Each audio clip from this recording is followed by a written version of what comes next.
আজ আপনাদের দেখাবো সুনামগঞ্জে অবস্থিত হাসন রাজার বাড়ি। চলুন ঘুরে আসি সুদূর সুনামগঞ্জ থেকে। ততক্ষণ আমাদের সাথে থাকবেন। Thank you.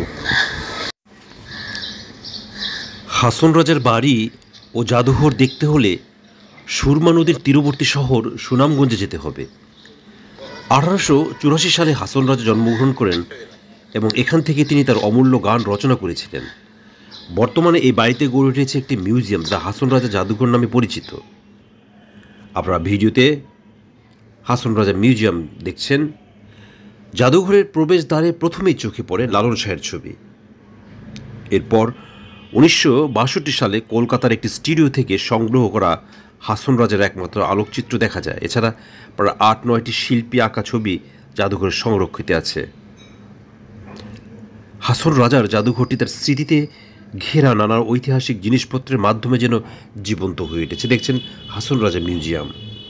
1962 সালে হাসন ফকিরের মেলার আয়োজনের পর থেকে হাসন রাজার ব্যবহৃত সামগ্রী এই বাড়ি দেখতে দেশ বিদেশ থেকে মানুষের আগমন শুরু হয়।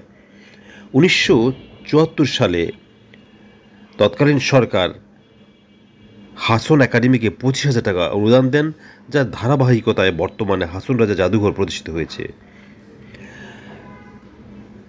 হাসন রাজা যেসব চেয়ার টেবিল বসে গান রচনা করতেন তা রয়েছে এখানে। এছাড়া রয়েছে তার রঙিন আলখাল্লা, যা তিনি রাজা বা ইংরেজ সাহেবদের সঙ্গে দেখা করার সময় পড়তেন।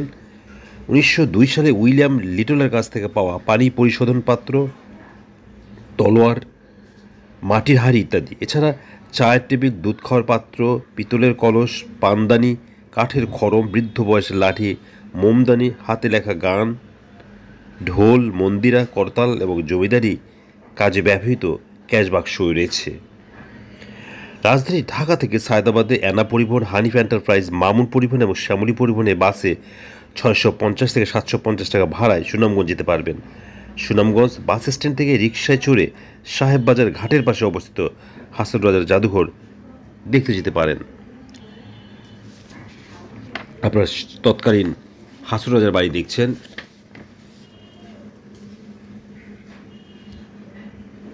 বাড়িতে ঢুকেই প্রথমে পড়বে মিউজিয়াম এবং ভিতরের অংশ এখনও রয়েছে। এই বাড়িতে তার পূর্বপুরুষরা এখনও বসবাস করে। দেখছেন একটি ছোট পুকুর। এই ঘাটলায় বসে হাসন রাজা তার বিভিন্ন গান রচনা করেছেন। সেই ঘাট এখনও সংরক্ষণ করা হয়েছে। আপনারা ভিডিওতে সেই ঘাট দেখছেন। এটা বাড়ির ভিতরের অংশ, ভিতরের দিকে, এবং এখানে বহুত স্মৃতি রয়েছে হাসন রাজার। এই পুকুরের পাড়ে বসে তিনি এই ঘাটলা এবং পাশে বসে তিনি অনেক গান রচনা করেছেন। আপনারা তা দেখছেন। হাসন রাজা ছিলেন বাংলাদেশের একজন মরমী কবি এবং বাউল শিল্পী। মরমী সাধনা বাংলাদেশের দর্শন চেতনার সাথে সঙ্গীতের এক অসামান্য সংযোগ ঘটিয়েছে। অধিকাংশ বিশেষজ্ঞের মতে তিনি লালন শাহের প্রধান প্রতীকী ছিলেন। এর পাশাপাশি নাম করতে ইব্রাহিম, তসনা, দুদু শাহ, পাঞ্জু শাহ, পাগলা কানাই, শাহজালাল খাঁ এবং আরও অনেকে। তবে দর্শন চেতনার নিরিখে লালনের পর যে বৈশিষ্ট্যপূর্ণ নামটি এসে তা হাসন রাজার। এই সেই পুরনো বাড়ি যেখানে বসে হাসন রাজা বিভিন্ন গান রচনা করেছেন। হাসন রাজার জন্ম 1854 সালের 21 ডিসেম্বর। সেকালের অবিভক্ত বাংলা প্রদেশের সিলেট জেলার সুনামগঞ্জ শহরের নিকটবর্তী সুরমা নদীর তীরে লক্ষণশ্রী পরগনায় ত্যাঘুরিয়া গ্রামে হাসন রাজার জমিদার পরিবারের সন্তান। তার পিতা দেওয়ান আলী রাজা চৌধুরী ছিলেন প্রতাপশালী জমিদার।